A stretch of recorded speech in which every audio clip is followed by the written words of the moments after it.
Are education centre में आपका स्वागत है।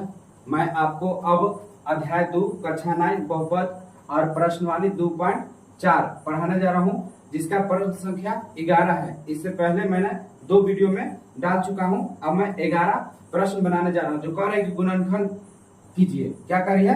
गुणनखंड कीजिए। तो इसका क्वेश्चन करें गुणनखंड कीजिए। तो सबसे पहले क्वेश्चन क्या दिया है? 27x³ + y³ + z³ - 9xyz। तो इसे हम लोग सबसे पहले स्वर समीकरण इसका लिखते हैं, हल में चलते हैं। और सबसे पहले स्वर समीकरण इसका होता क्या है?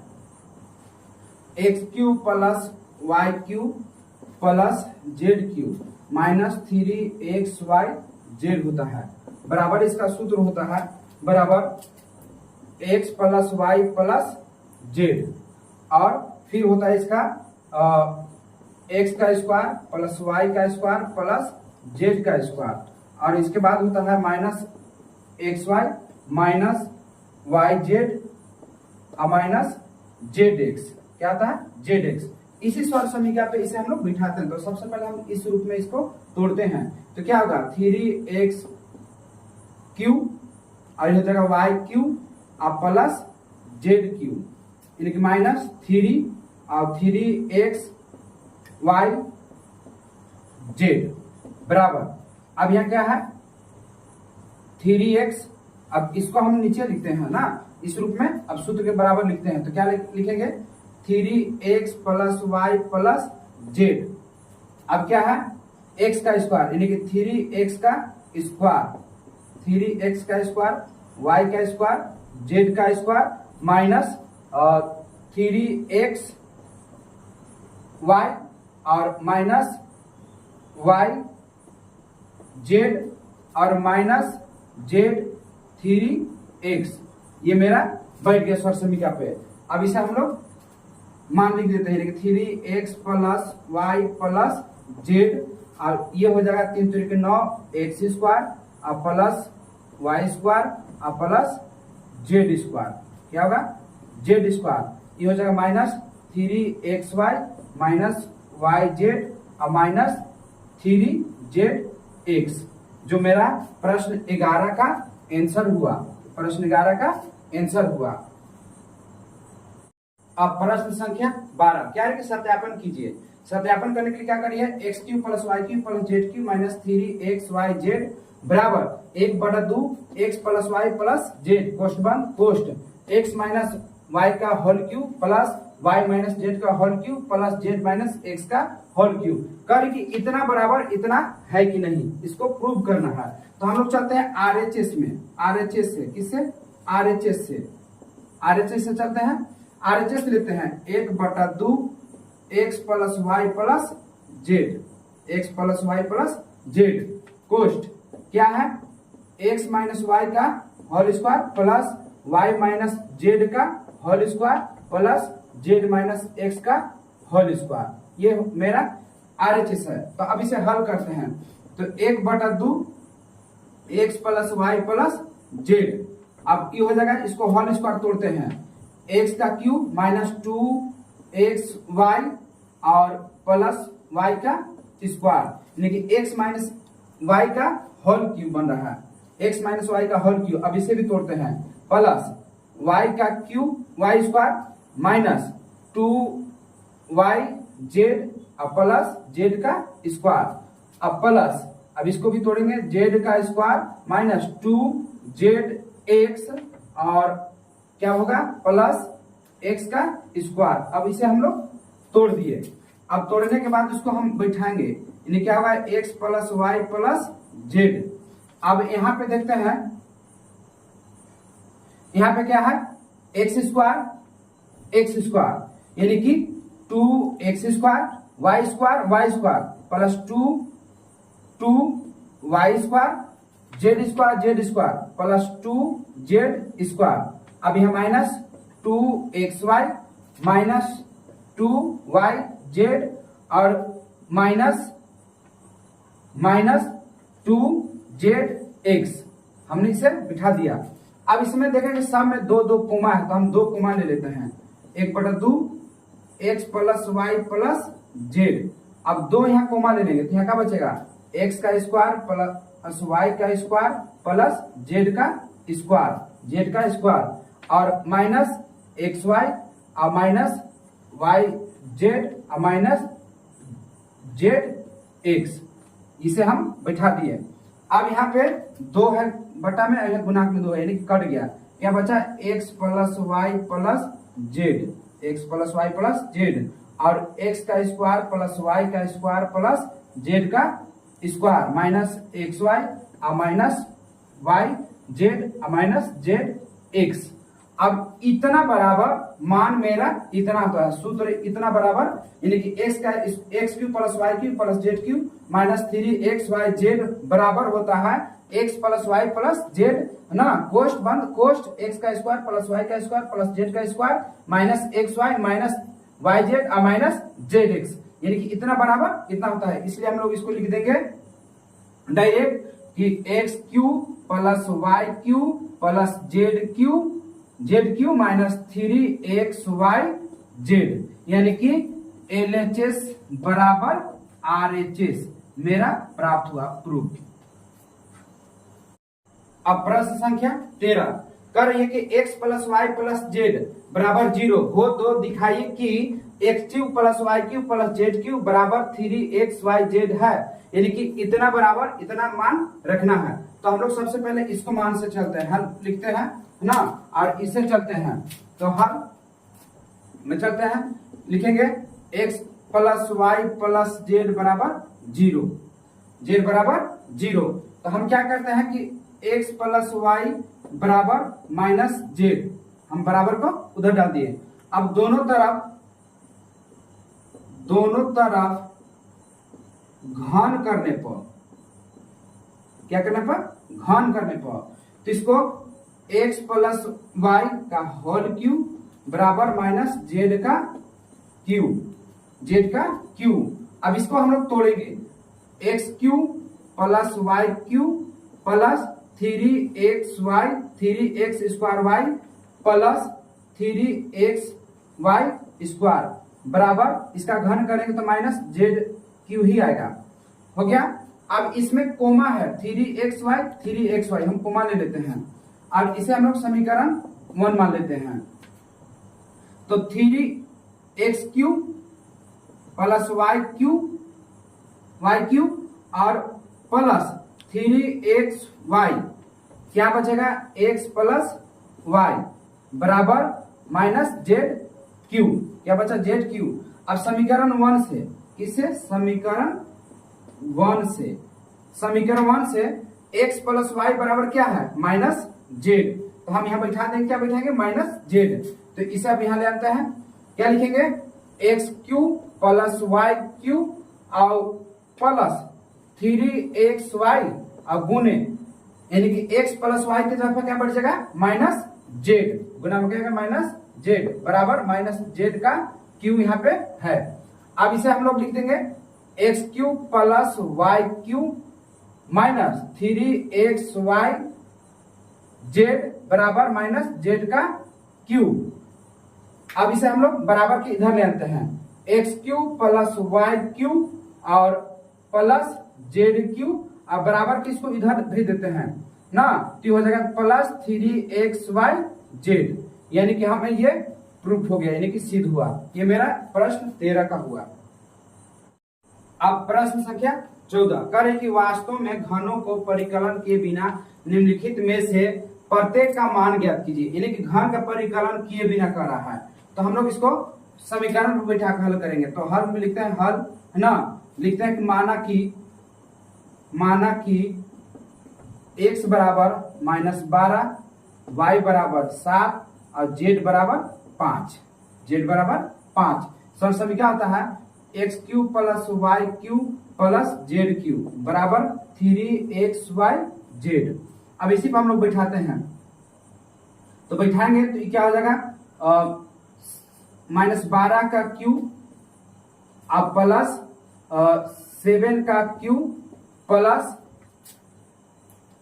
5 का क्यूब बराबर 3 गुने -12 गुने 7 गुने 5, तो 7 गुने 5 12 × 5 = 60 और 12 पचे 60, 6 42 यानी कि माइनस आएगा, ये आ जाएगा 6 42 यानी कि 420 और 0 से 3 से गुना करेंगे 0, 3 दूना 6 और 4 तिया 12। ये मेरा आंसर पहला का हुआ। दूसरा प्रश्न है, अब दूसरा प्रश्न है 28 का घन क्यूब प्लस माइनस 15 का क्यूब और प्लस माइनस 13 का क्यूब। तो अब इसे भी हम लोग हल करते हैं। हल इसे भी मानेंगे, माना कि x बराबर 28, y बराबर माइनस 15 और z बराबर माइनस 13। क्या है? 13। तो इसका सरल समीकरण होता है x cube plus y cube plus z cube बराबर 3xyz। तो यहां हो जाएगा 28 का क्यूब प्लस माइनस 15 का क्यूब और माइनस 13 का क्यूब बराबर 3 गुने 28 गुने माइनस 15 गुने माइनस 13। अब इसे हम लोग गुना करेंगे तो गुना करने पर इसको है ना, मेरा आंसर आएगा 16,380 यानी कि 16,380। ये मेरा प्रश्न संख्या। अब प्रश्न संख्या 15, कार्य नीचे दिए गए आयतों जिनमें उनके क्षेत्रफल दिए गए हैं में से प्रत्येक की लंबाई और चौड़ाई के संभव व्यंजन ज्ञात कीजिए। कह रहा संभव व्यंजन ज्ञात कीजिए। तो हम लोग इसको हल करते हैं। तो यानी कि हल करने चलते हैं, तो हल करते हैं तो इसमें यानी कि इसका गुणनखंड करेंगे। क्या करेंगे? गुणनखंड। तो प्रथम पद और अंतिम पद को गुना करते हैं। प्रथम पद क्या है? 25a स्क्वायर गुने 12। तो इसे हम लोग गुना करेंगे तो 12 पचे 60 और 12 दूनी 24 यानी क्या है? 300 यानी कि a स्क्वायर। तो हमने गुणनखंड में क्या कहा था कि प्रथम और अंतिम को गुना करते हैं, मध्य पद को इस रूप में जोड़ घटा के रूप में लिखते हैं। तो हमको गुना करने के बाद जोड़ घटा करने के बाद देता ना चाहिए और गुना करने के बाद 300 a स्क्वायर आ जाना चाहिए। तो इसका वर्ग लिखाने, तो वर्ग लिखानेंगे तो इसका हो जाता है 20 गुने 15 अगर करेंगे तो मेरा 300 आ जाता है 20 गुने 15 करने पर। तो इसे हम लिखेंगे, क्या लिखेंगे? 25a स्क्वायर माइनस 35 से प्लस 20।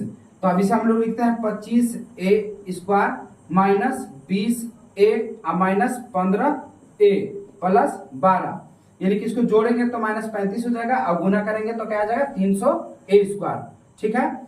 तो अब इसे हम लोग कोमा लेते हैं। तो इसमें क्या है? 5 और इसमें 5 है, इसमें a और a दोनों में है। तो 5a कोमा ले लिए तो क्या बचेगा? 5a और minus 4।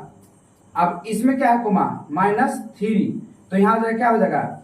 5a minus 4।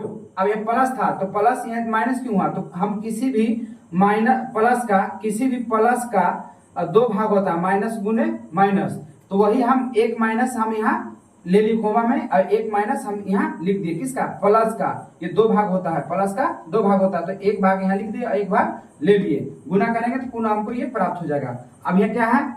5a minus 3 और 5a माइनस 4। तो इसे लिखेंगे अतः क्या कहा है? संभावित व्यंजन यानी कि लंबाई और चौड़ाई। अतः लंबाई बराबर क्या लिखेंगे? 5a माइनस 3 और चौड़ाई बराबर हो जाएगा 5a माइनस 4। ये मेरा आंसर प्राप्त हुआ। प्रश्न संख्या दूसरा क्या दिया है? 35y square plus 13y minus 12। तो इसको हम लोग सबसे पहले नीचे लिख देते हैं। 35y स्क्वायर प्लस 13y और माइनस 12। तो हम प्रथम और अंतिम को गुना करेंगे। तो गुना करेंगे तो क्या आएगा? y स्क्वायर और ये जगह 12 पचे 60 और 12 36 और ये 42 यानी कि 442 y स्क्वायर आया। तो हम इसको इस रूप में तोड़ेंगे कि हमको गुना करने पर हमको 442 y स्क्वायर आ जाना चाहिए और हमको जोड़ने घटाने पर 13y आ जाना चाहिए।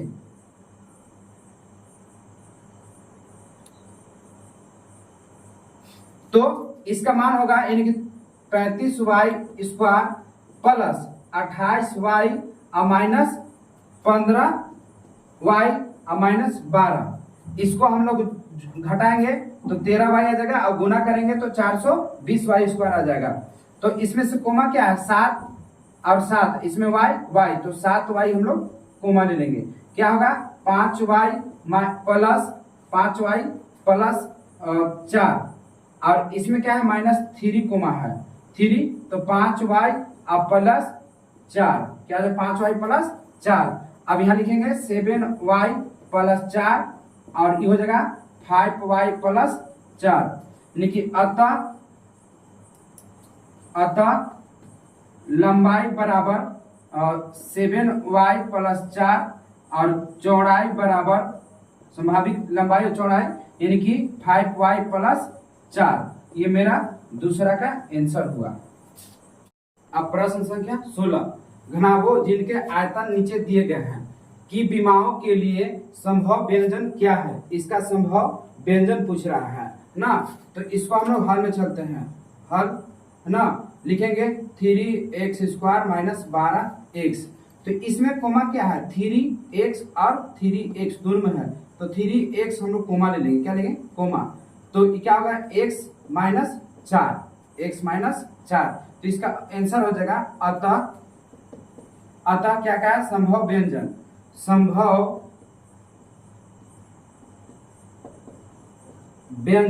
क्या होगा 3x और क्या होगा x माइनस 4।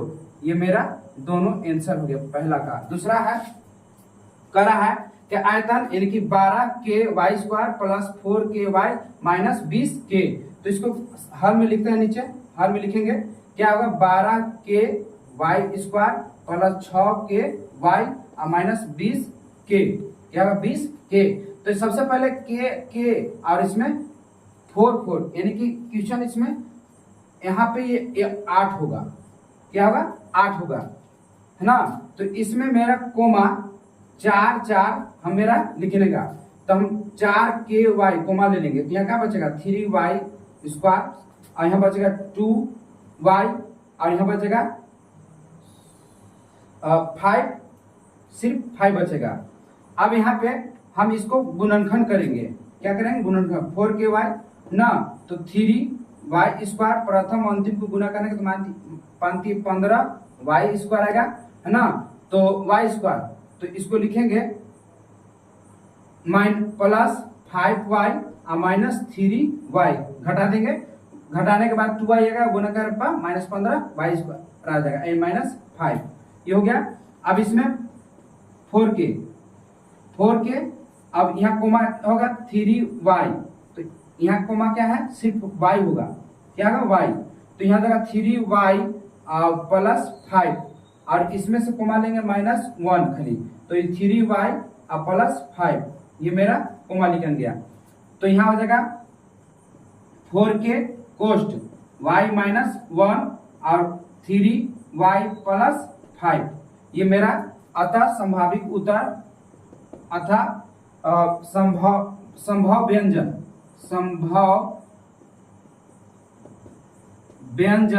मेरा हो जाएगा 4k, दूसरा हो जाएगा y माइनस 1 और तीसरा है 3y प्लस 5, ये मेरा आंसर आया। वीडियो को पूरा देखें और वीडियो पसंद आए, अगर अच्छा समझ में आए तो वीडियो को लाइक करें, सब्सक्राइब करें और शेयर करें। धन्यवाद।